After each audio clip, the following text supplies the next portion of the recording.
Stock Passe Chingus, it's your girl Kathleen, aka Kasodin, aka Sodin. Welcome to another episode of Sodin Soapbox. Get into it, get into it. Here on Sodin Soapbox is where we talk about all things love, life, and the plot twist that comes with both. How y'all doing today, y'all? That sounded very country. I'm so sorry. How y'all doing? How are you? How's your mama? How's your daddy and them? How your cousins? Welcome to another episode of Sodium Soapbox. We are back at it again, and yeah, we are just gonna jump into it. If you are a new listener, I say welcome, welcome, welcome. We love new people around here. Come on in, kick off your shoes, relax your feet, get you something to drink. If you are a returning listener, I love you. Thank you so much for coming back and hanging out with your girl. Again, come on in, kick off your shoes, relax your feet, get you some water, get you some coffee, get you some wine if it's the right time, whatever it is. Like I say, drink responsibly, but come on in and hang out with your girl.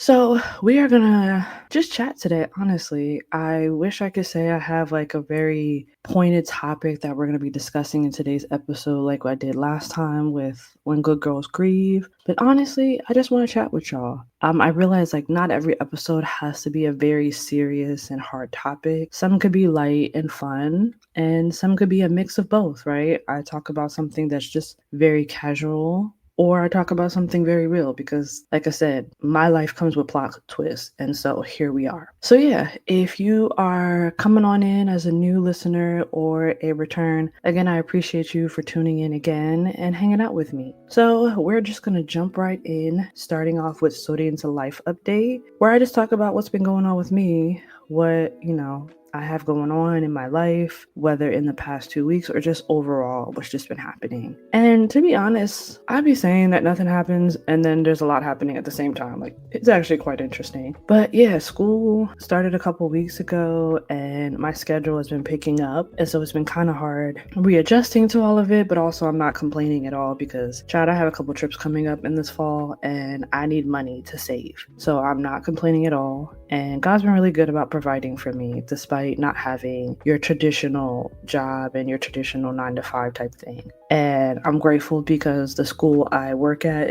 they've had favor with me. And so I tend to be the first person they call when they need somebody versus, I just kind of fall in the middle of the line. It's like I get asked first, and then if I'm not available, which 9 times out of 10 I usually am, then they kind of go through the list of other teachers and other people that they need to help out. So definitely not complaining. And then let's see, this weekend, my best friend's having her baby shower. I'm super excited. I didn't get to be here for the first one because I was still overseas and getting ready to come back to the States. So I missed the baby shower and I missed the birth of her first daughter and I was sad about that, but I get to be here for baby number 2 and I'm so excited. So yeah, this weekend we're gonna head down there and spend some time with her and friends and family and just love on her and give her really amazing gifts and stuff like that. So I'm always excited to just hang out with her no matter what the capacity is. So we have that going on.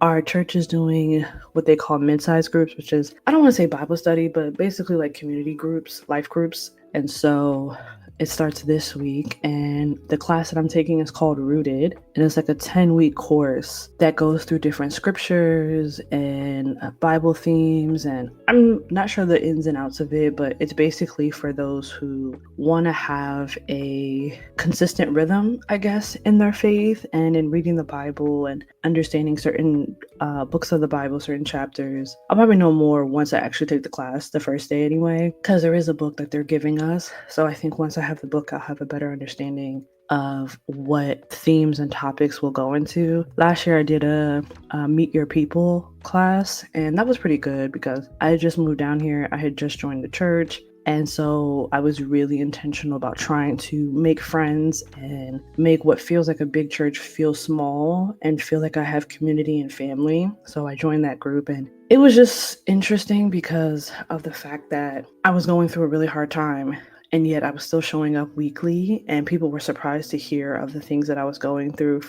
We were Ubering every week to the church because we didn't have a car at the time. And I was struggling financially, struggling mentally, emotionally, and I felt like I was kind of showing up to those meetings like with an open wound. And I was trying to cover it up. But as I was going through the sessions, more and more I felt comfortable enough to kind of let people in and let people see my scars and my wounds. And they were very receptive of it. And they embraced me. They helped me in whatever way they could. So yeah, just overall, it was a really good experience. So I am looking forward to this class and seeing how God uses me, or not just uses me, but like how the class goes and how I connect with people. And again, I'm in the season of where I'm really trying to find my community. I'm really trying to find my people, because they don't talk about how hard it is to make friends as an adult. I think that's a topic that isn't talked about enough. Like, I've seen people talk about how hard it is to make friends as an adult, but it just feels like it's more the conversation of like, this is a reality versus what do we do about that?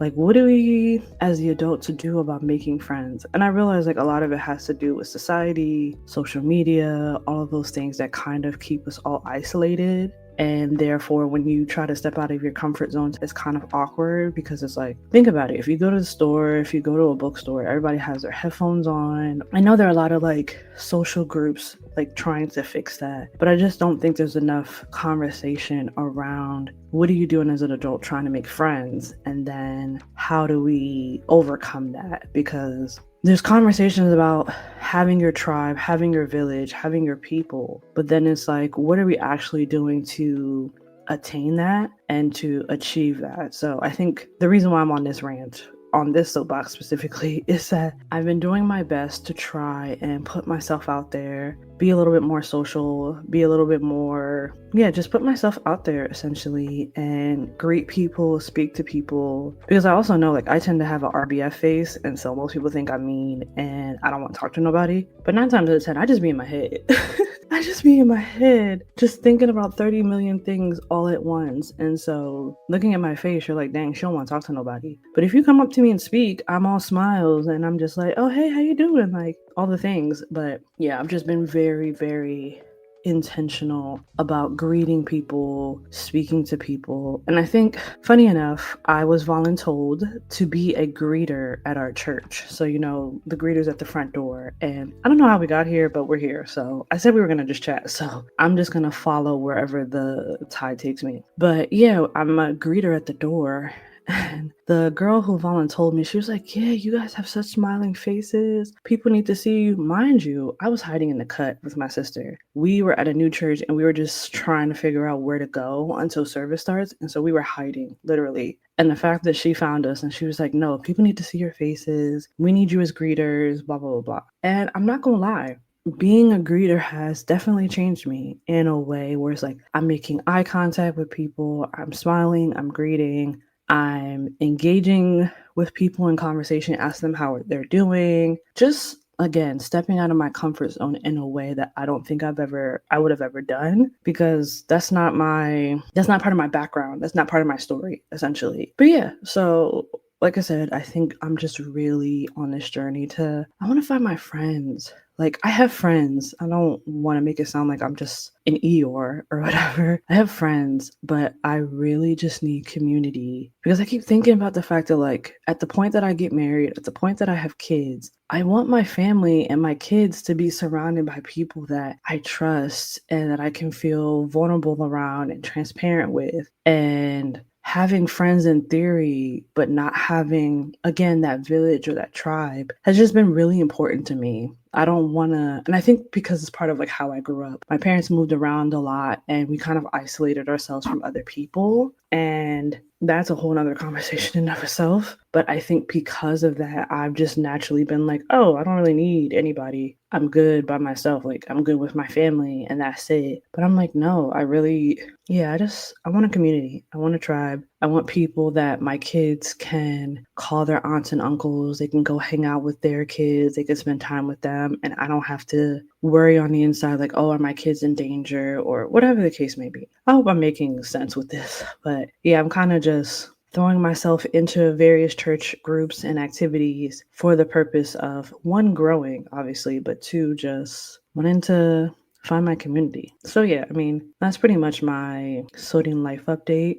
in terms of like what I'm doing right now. So yeah, September has just started. I hope you guys have a great September. I mean, obviously I'll be back for another episode, but I definitely just pray that you guys have an amazing September and that everything that you're praying for, everything that you're hoping for just comes to pass. But yeah, let's move on to the next topic, which is I usually talk about pop culture. Child, the internet is in a frenzy. There's so many things I could talk about pop culture, but I want to be careful on how I talk about it. First things first, we haven't received proof of life from Mango Mussolini, and child, yeah. And I think it's interesting that this happened right around people asking for the Epstein files to be released. But yeah, nobody's seen Mango Mussolini out in public. And that's all I'm gonna say on that. People have had predictions, people have had ideas of what's going on. I'm not gonna speculate. I'm just gonna wait till the results come through. I will say though, the other day, I think it was this past Sunday, drove to church and noticed that the flag was half mast. And I was like, do they normally put the flags half mast for Labor Day? And I'm like, no, that seems suspicious. Y'all don't find that suspicious?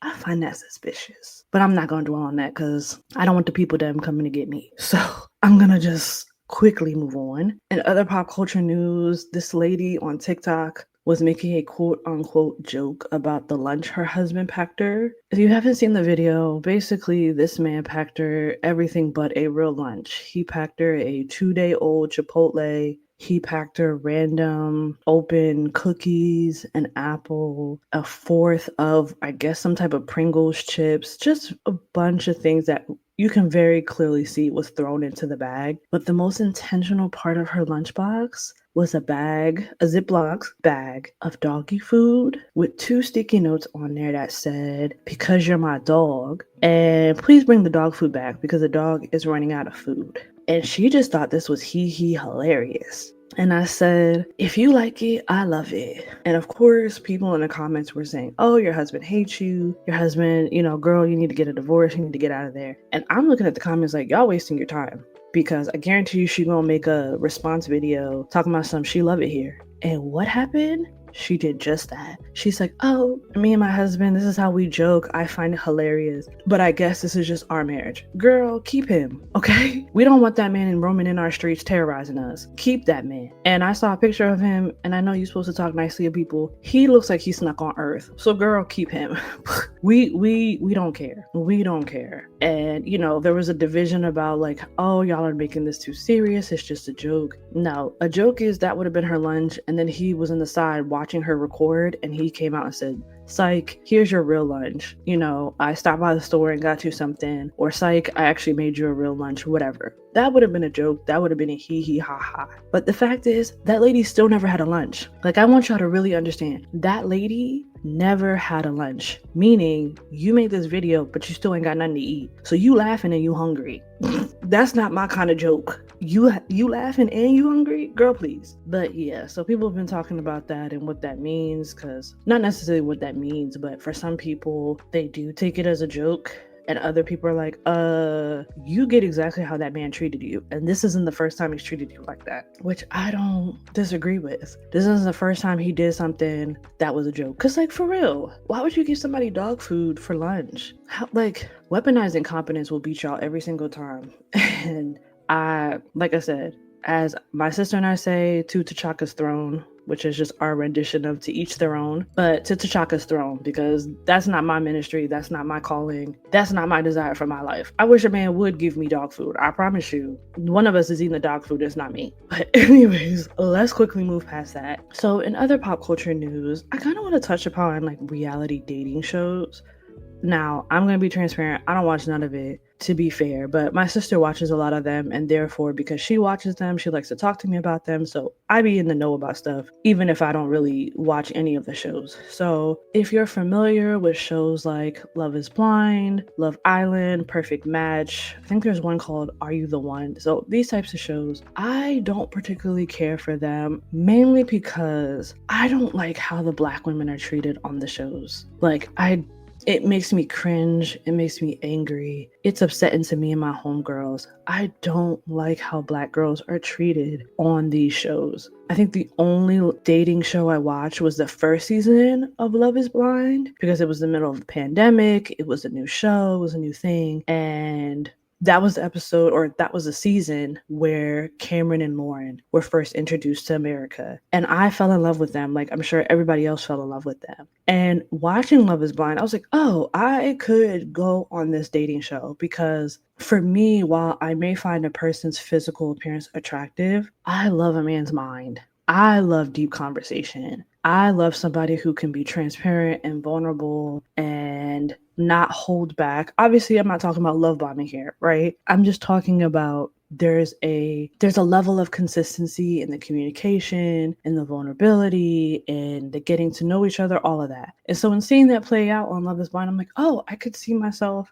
being on this type of show because regardless of what the person looks like on the other side, and I'm not saying I'm blind, right? Obviously, I would like to be attracted to my partner because this is somebody I got to wake up to every day. But I have always been the type of person who's been attracted to somebody's personality and to their mind because I have seen the finest of fine men and then they open their mouth and I'm immediately like, ew. And then I've been around what my sister calls medium ugly men and I have talked to them and I'm like, oh my God, this is the most attractive person I've ever talked to and ever been around because of whether they're just really passionate about their hobby or their work or just whatever, then I'm like, oh. So for me, looks has never been the final determinant for me. This is someone who is in love with Michael B. Jordan, and I have no shame about it. Michael B. Jordan and Dev Patel have been my number one and number two crushes for as long as I can remember. Maybe next to Joshua Jackson, but that's because I grew up on Dawson's Creek. But that's neither here nor there. The fact of the matter is, I can say that these are my celebrity crushes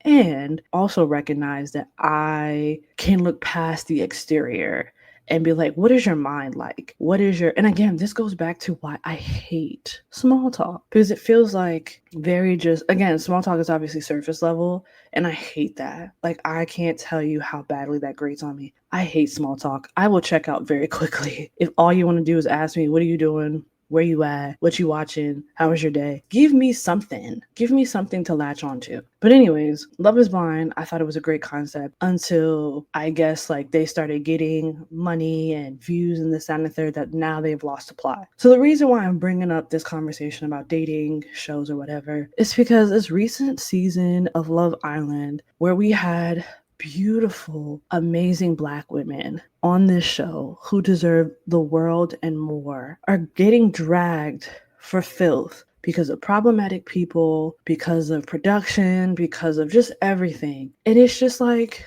I'm not gonna lie to y'all, it's deflating. It is deflating because I feel like a lot of these dating shows just continually push the idea that wahites never have an issue finding love in whatever circumstances, in whatever situation. And even if the love is toxic or problematic or an issue, they still come out on top one way or another, whether they end up in another relationship shortly after the show because the one that they found in the show didn't end well, or, brand dealings or whatever the case may be. There's just a level of promotion that happens. And then number two, one of the reasons why I don't like the dating shows outside of how they treat Black women is just the fact that, like, if this is the sample size, like, you're picking these people off the sample size of whatever the city is. It's just like, well, dang, like, is this all there is? This all we got? And unfortunately, like I said, the Black women are just subjected to just the most terrible treatments. Like, if you think about, I don't remember what season of Love is Blind it was, but there was a girl, a beautiful dark-skinned girl named Aaliyah. She was caught in a love triangle between this guy named Uche and another girl, and she just was trying to find love on her own terms and then got caught in this nasty love triangle to the point that she was so stressed out that she just walked off the show and just left mid-season.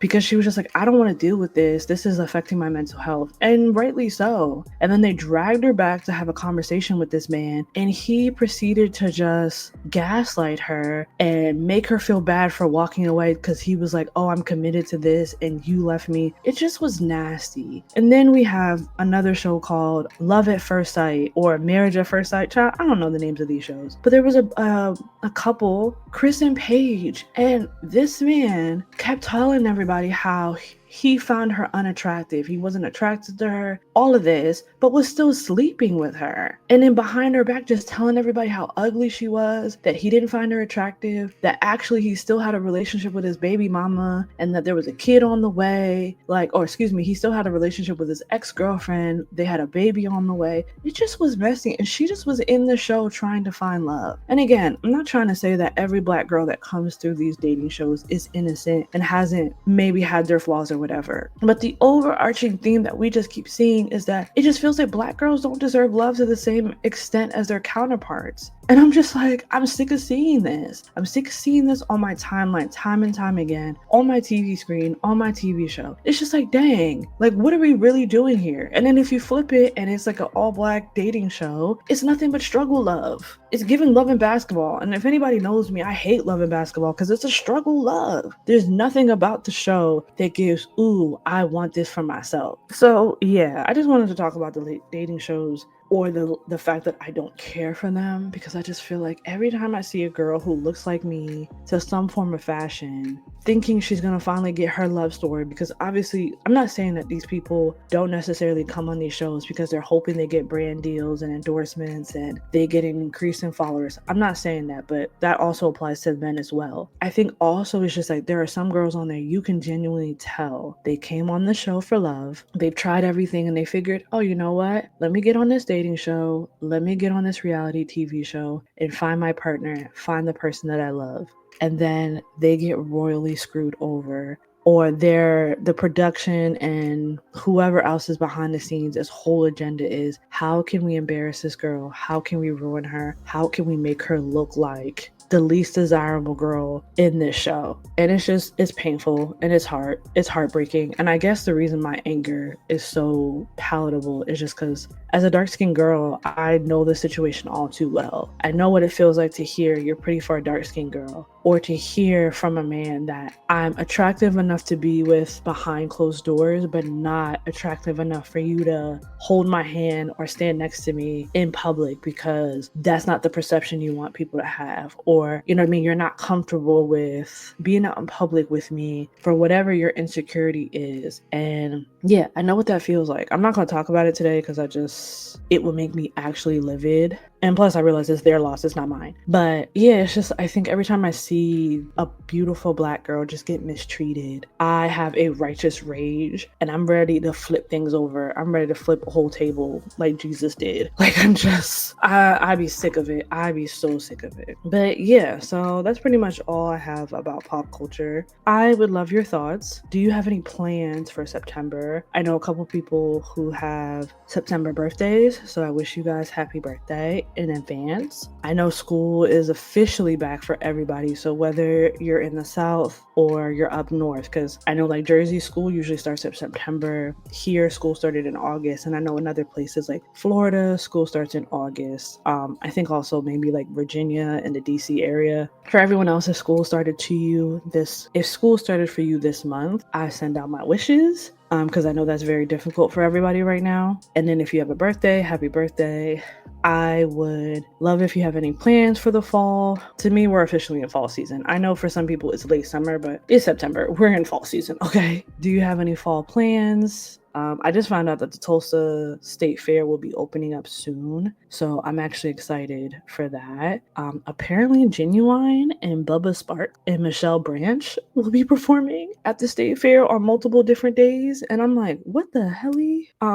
Michelle Branch, I might actually tune into. Genuine, he needs to retire, but I guess maybe he didn't get enough money in royalties that he's having to still perform in his current state, I'll say. Bubba Sparks, I hadn't heard from Bubba Sparks since like the early 2000s, so that was crazy. But apparently they're all coming here. So, child, I don't know what it is about here, but it is what it is. So yeah, like, are there any plans? How do you feel about dating shows? I know dating shows can be like hit or miss for some people, but if you love dating shows, what are your favorite dating shows? If you don't, I'd love to hear your reasoning why. And then, yeah, what are some pop culture news that you're seeing, whether it be things about Mango Mussolini, or the fact that like now shrimp can kill you, child. I just bought a bag of shrimp and I don't know what I'm finna do with it. Actually, I know what I'm finna do with it. I'm finna clean it like my Haitian ancestors clean their meat. I'm finna pray over it. And then I'm gonna cook it because I spent too much money on this bag.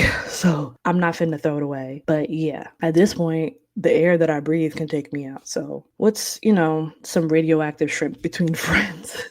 Let me stop. All right. Anyways, let's get into today's main event. I'll be honest with y'all. I had a hard time figuring out what I wanted to talk to y'all about. And again, like I said in the beginning, I recognize that I don't always have to come to y'all with something serious or something heavy, that I can just do light topics like conversations. But also I'm like, sometimes I could just freestyle and I could just freestyle and just talk about whatever is currently on my mind at the point. So maybe this is a heavy conversation, maybe it's not. But again, I'm just spitballing here because I just kind of want to talk about what's been on my mind as of late. First of all, I want to say that I have had amazing sessions with my mentor about sexology and sexual health. And it's definitely confirmed that this is a part of the purpose that God has for me. And I think that's just interesting for me and also sad because I'm like, dang, I let so much time pass between that last year in college to now where like I could have already pivoted my educational career and gone back to school, been a sex counselor, sex therapist, whatever the case may be at that time. Because I didn't know that sexology was a thing or that being a sexologist specifically was a thing. But I'm like, I could have ventured into that and then who knows? But I also know that, hindsight is 2020. It makes no sense to look back and try to shoulda, coulda, woulda. But yeah, I'm just like, every time I have a session with my mentor, first of all, we are exactly the same. We have the same mindset. We are both yappers. We have the same, I don't know how else to say this, but we have the same stims. So like I stim really, really bad. I do my best not to do it here on the podcast, but I stim really bad. Any word that I say that can be attached to a song, a movie line, anything pop culture related, it's like I can't help but do it. So I take my time not to stim on the podcast. But if I do, I don't apologize. But I just know I do my best not to stim. But she and I have the same, like, I'll say something and she'll stim it before I do. And I'm like, child, not us having the same brain. But yeah, she is amazing. I love her. Like I said before, she can't get rid of me. And after our last session, we were chatting for 3+ hours. We chatted for 3+ hours. And in our conversation, it's so funny. We were talking about Genesis 3. And she had given me homework to just really dissect it because she's teaching me that not only should I have devotion time, but I need to have study time with the word and really just dissect and go through scripture line by line and really get an understanding of like the context. Was this written in Greek or in Hebrew? What is the history behind the text? Like just all the things. And so she basically gave me homework to go through Genesis 3, which is basically after Adam and Eve ate from the fruit. And it's talking about Adam and how he shifted the blame from himself to Eve. But not only did he shift the blame from himself to Eve, he also blamed God because the specific verbiage was that, oh, it's the woman that you gave me that caused me to sin or something along those lines. And so not only is he blaming Eve, but he's blaming God as if to say like, had you not given me this woman, I would have never sinned in the way that I did. So we talked about that. Also the fact that like in the conversation, God is never talking to Eve. He's directly speaking to Adam because he's the head of the household. He's the leader. He is the protector. And in this situation, he didn't follow through with any of those roles. He didn't follow through with any of his responsibilities. Yeah. So we were just diving through that. I realized that's where the gender wars started because the moment that Adam took himself out of position, the Bible does talk about how the woman will have a desire for her husband and her husband will have the desire to rule over her or will want to rule over her. I want to make sure I have the verbiage correctly. And so basically now it is a fight of who is in the role or who is in the position of leadership, which is why you have these gender roles, which is why you have the 50-50 conversations, which is why you have the conversation about like women taking over in spaces of leadership and we have more education, we're making making more money, we're buying houses, we're doing all of these things, and we're now in the era of like, oh, I don't really need a man. I want a man, but I don't need a man. And then you have the men out here who want to be wined and dined like they're women, and it's like, who gonna be the boys? All of that conversation I could see coming from Genesis 3. Obviously, if you don't believe in the Bible, if you're agnostic or anything else, or you feel a way about Christianity, I can understand that this doesn't really apply to you and this, you don't really get it. But for me, in the space that I'm operating, I have to rightly divine the word in a way that isn't harmful, isn't shameful, and isn't causing guilt towards the people, right? Because if I'm going to be dealing with people's sexual health, that's something to be very delicate about. That's something I can't play with. That's not something I could joke with. People are going through real stuff, and I can't take my role lightly. And so that means if I'm going to call myself a Christian intimacy advocate, because I haven't had the schooling yet officially to be called a sexologist, but if I'm walking in the role of being a Christian intimacy advocator, I need to know what the Bible says about sex in the first place. And I know for some people that's antiquated, that's old, that's whatever, and you have your opinion to that. I can't change your opinion on that. But what I know for sure 100% is that there are people in the church who are hurt because of the lack of knowledge, the shame, the guilt, the fire and brimstone messaging that was given to them about sex and sexuality. And then somehow, some way, after they say I do at the wedding altar, they're supposed to go to that hotel room for their,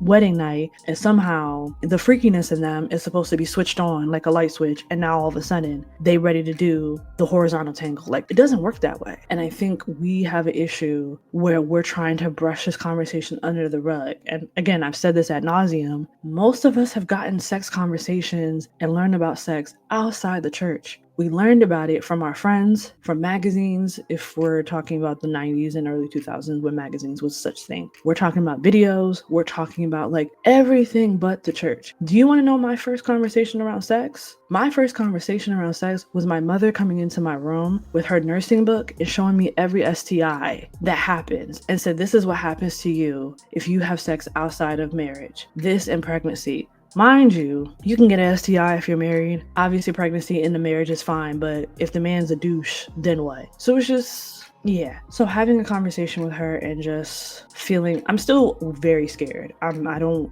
want to dismiss that at all. I feel very scared, but I know it's not a fear of like, I don't want to do this. It's just a fear of like, oh, I'm holding a certain portion of people's lives that they have been scared and some even traumatized to even talk about. So yeah, we were just having a conversation yesterday and it just went on for 3 hours that we were talking about Genesis 3. We were talking about, like I said, the gender wars that were clearly like evident at that time. And we just talked about how all of sin in this world really just stems from one situation or one quote from the serpent. And that is, did God actually say that? That is the fight for everything that's happening right now is, did God really say that? And personally, I know what that feels like, to hold on to a promise, to believe God is saying something to me. And then as years pass and the promise doesn't come, the blessing doesn't come, this, that, and the third, the question that I'm asking in my head, the way that I'm gaslighting myself is, did God actually say that? Did God really tell you to do that? Did God really tell you to say that? Did he really tell you to move there? Did he really, like, it is just that one. And the moment you are deceived and you question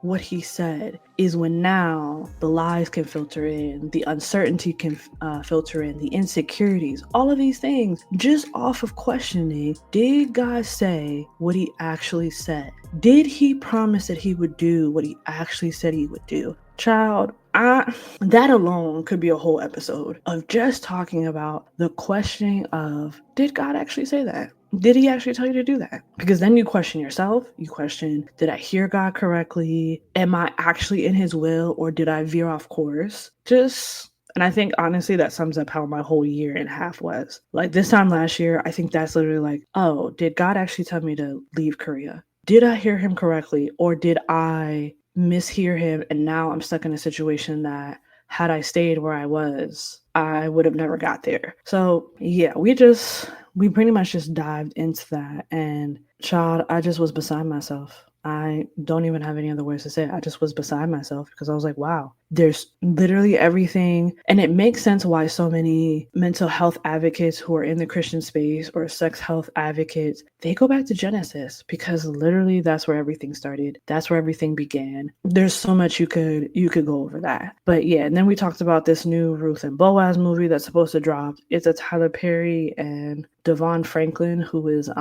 Megan Good's ex-husband, and how they're talking about, the new movie Ruth and Boaz is supposed to drop this month. I am going to hold my breath and see, because anything that Tyler Perry's name is on, it makes me cringe. It absolutely makes me cringe. You want to talk about Black women's struggles? Tyler Perry gets rich off of Black women's struggle. And I think the very last movie I saw from him was The Family That Prays. I haven't seen anything from him. Or actually, no, I lied. Acrimony was the very last movie I saw from him. And that's when I said I would never watch another Tyler Perry film again. The plays, love the plays. Love his plays. I think they were funny. The plays just did everything. It was the first of its kind. They were funny. They were hilarious. They gave you, scriptural nuggets, whatever the case may be. They gave you pieces of wisdom. The plays were golden. So I would never talk ill about his plays. But these movies, though,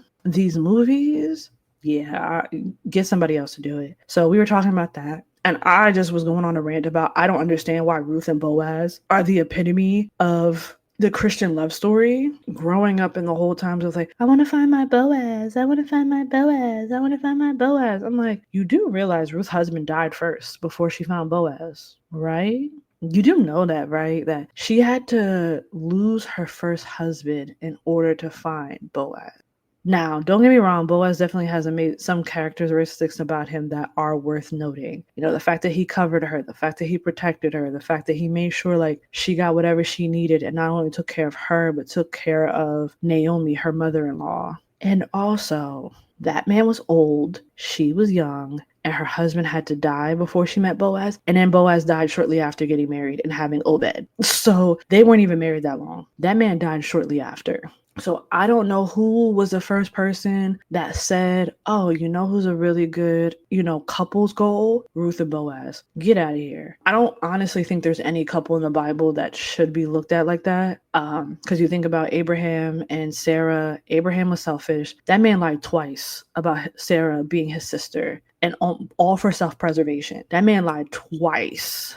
And then his son Isaac did the same thing and lied about Rebecca being his sister, following in his father's footsteps. Isaac and Rebecca were using the twins to pit against each other. Jacob and Esau, they were pitting, using their kids to pit against each other. Then you had Jacob and Rachel. That man, yes, we understand that man worked 14 years for Rachel, but that man still was impregnating Leah the whole time. So how much love and adoration did he really have for Rachel? Like, yes, obviously he was tricked into marrying Leah because she was the firstborn, whatever. He claimed he wasn't attracted to her, but kept giving her babies. So which is it? You're not attracted to Leah, but you're giving her babies. Make it make sense. Again, I don't think that they're all bad. I think there's a lot of qualities about each man we could take from the Bible. Abraham being faithful, not necessarily with the Hagar situation, but like faithful to God and his steadfastness. Jacob and his the fact that he was willing to wrestle with God because he wanted a change, right? When you think about Noah and the ark, we don't really know too much about Noah and his relationship with his wife, but we do know Noah was a drunkard, right? Moses and his wife,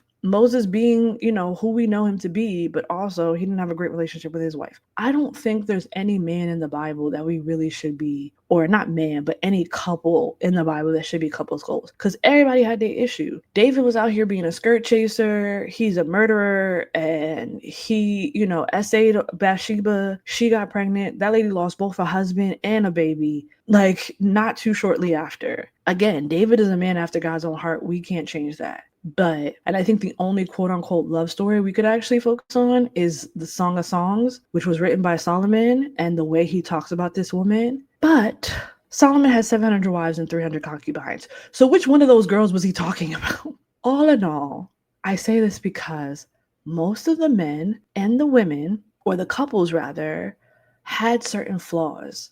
And so I think it's just very odd to try to put any of these couples on a pedestal to say, oh my God, this is such a beautiful love story. Is there love in these stories? Absolutely. But I think that we have too much focus on eros love versus agape love. And agape love is the love that God is trying to push upon us. But we just be so distracted by eros love that the idea of agape love just doesn't make sense to us. But yeah, I don't know. We just had a whole conversation about that. And the idea of Ruth and Boaz being such the couple is just weird to me. Even my favorite, story, Esther, right? King Xerxes was a jerk. That man tried to parade Queen Vashti in front of his friends so he could boast himself up. And she's like, absolutely not. Get somebody else to do it. And he did. He got Esther. But again, she was rounded up with a bunch of Jewish girls in the city and brought to his castle so they could go through a purification process. And basically it was a beauty pageant. For a lack of better words, it was a beauty pageant. It was a dating reality show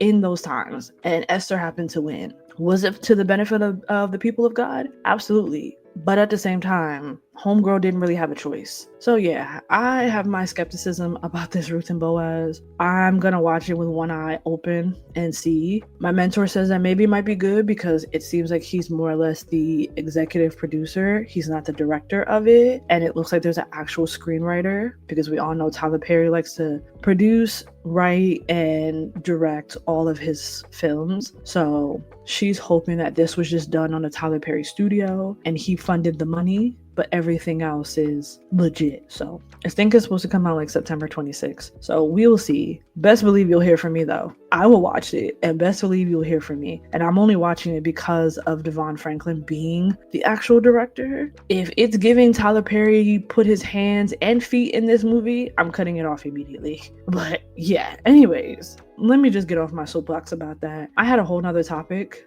that I wanted to come to you guys about, but this feels good. I feel like I can stop here and cut it off here. Maybe next week or next episode, I'll talk to y'all about this book my sister and I are reading, which is about being adult children of emotionally immature parents. And when I tell you my sister's been reading, she's been reading herself for filth, but I've been triggered left and right. So maybe that's what I'll talk about in the next episode, because baby, yeah. Anyways, let me get off my soapbox. Once again, thank you so much for listening and hanging out with your girl. If you are new, I just appreciate you for staying this long and listening to me yap about everything and nothing at the same time. If you're a returning listener, again, I appreciate you because you've been, sticking beside your girl. And I love that. And I love you for it. Again, I would love to hear if you have any plans for the month of September. I would love to hear your thoughts about dating culture, especially with reality TV shows. If you're a reality TV connoisseur, I'd love your thoughts about that, especially when it comes to how Black women or people of color are treated across the platform with these shows. And yeah, I'd also love your thoughts on if you've seen the trailer for the Ruth and Boaz movie. Yeah, again, feedback, comments, critiques, I welcome them all and I appreciate them. If you're not already doing so, why not? I asked that you would follow me on social media. The handle is Kathleen Tanya _ KATHLEENTANIA _ Come chat with me, come talk to me, give me your thoughts, give me your feedbacks on all of that. And yeah, until next time, your girl is off her soapbox. See ya.